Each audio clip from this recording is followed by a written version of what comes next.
मुख्यमंत्री शिंदेंसोबत आज दोन मोठ्या बैठका होणार आहेत। यवतमाळ आणि नाशिकच्या जागेसंदर्भात तिढा सुटतो का हे पाहणं महत्त्वाचं असणार आहे। नाशिकच्या जागेसाठी हेमंत गोडसे ठाम असल्याची माहिती आहे। आज तुम्ही मुख्यमंत्र्यांची भेट घेणार आहात, काय नेमकं चर्चेसाठी आलात? परवा सुद्धा मोठं शक्ती प्रदर्शन तुमच्याकडून झालेलं होतं। नाशिकची जागा तशी ही पारंपरिक शिवसेनेची जागा आहे आणि म्हणून आमच्या सर्वच शिवसैनिकांची इच्छा आहे, आग्रह आहे की शिवसेनेची जागा ही नाशिकची शिवसेनेलाच मिळाली पाहिजे।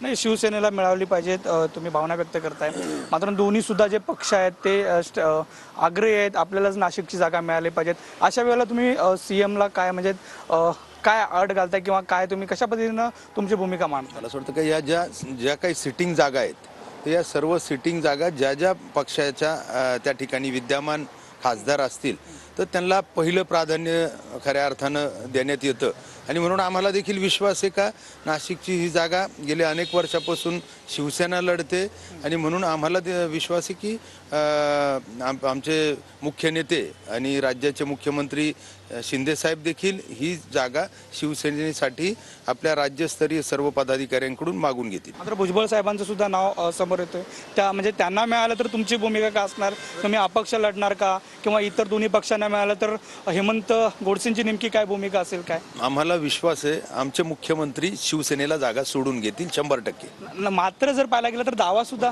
जर तरचा विषय जर तर नंतर येतो, परंतु आम्हाला विश्वास आहे आमच्या सीएम साहेबांवरती। व्हिडिओ जर्नलिस्ट मोहन डुबेसह नंदकिशोर गावडे, TV9 मराठी, मुंबई।